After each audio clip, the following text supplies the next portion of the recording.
Praise lord, హల్లెలూయా. దేవుని నామానికి స్తోత్రాలు. మీ అందరికీ నా వందనాలు తెలియజేస్తున్నాను.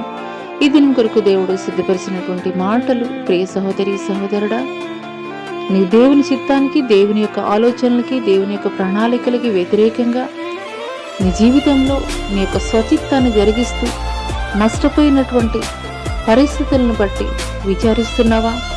అయితే ఈ మాటలు దేవుడు నీ కొరకే మాట్లాడుతున్నారు. నీ విచ్చుడ నుండి తూర్పు వైపునకు పోయి యోర్దానుకు ఎదురుగా ఉన్న కెరీతు వాగు దగ్గర దాగి ఉండుమా. హల్లెలూయా. అవునేస్తమా, అనేక సార్లు దేవుడు మనల్ని దాగి ఉండమంటాడు, మరిగిపోయి ఉండమని తెలియజేస్తూ ఉంటాడు. ఎందుకొరకనంటే కనుక దేవుడు ఆయన సమయంలో, ఆయన ఆలోచన ప్రకారం, ఆయన ప్రణాళిక ప్రకారం మనల్ని ఘనమైనటువంటి స్థితిలో నిలబెట్టు నిమిత్తమే. ఒక మరుగై ఉన్నటువంటి ఒక గిద్యోన్ని దేవుడు పిలుస్తున్నాడు, పరాక్రమం కలిగినటువంటి బలాఢ్యుడాన్ని. ఎందుకొరకనంటే గనక ఘనముగా గిద్యోన్ని నిలబెట్టి విజయము ఇచ్చు నిమిత్తమే. అదే రీతిగా ఒక ఏలియా కెరీతు వాగు దగ్గర దాగి ఉండమన్నాడు.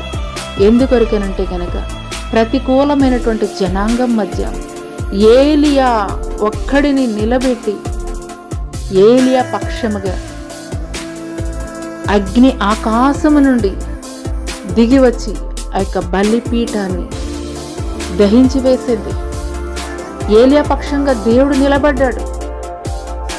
అదే రీతిగా నీ యొక్క స్వచిత్తము కాదు, నీ యొక్క ఆలోచనలు కాదు, కానీ దేవుని చిత్తానికి, ఆయన యొక్క ఆలోచనకి, ఆయన యొక్క ప్రణాళికకి, ఆయన యొక్క సమయానికి నిన్ను నువ్వు ఎప్పుడైతే అప్పగించుకుంటావో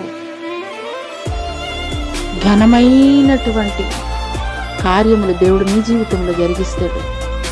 ఘనముగా దేవుడు నీ ప్రతికూలమైనటువంటి పరిస్థితుల మధ్య, ప్రతికూలమైనటువంటి జనాంగం మధ్య ఒక ఏలియాని ఏ రీతిగా నిలబెట్టాడో ఘనమైనటువంటి పాత్రగా, అదే రీతిగా దేవుడు నిన్ను కూడా నిలబెట్టబోతున్నాడు.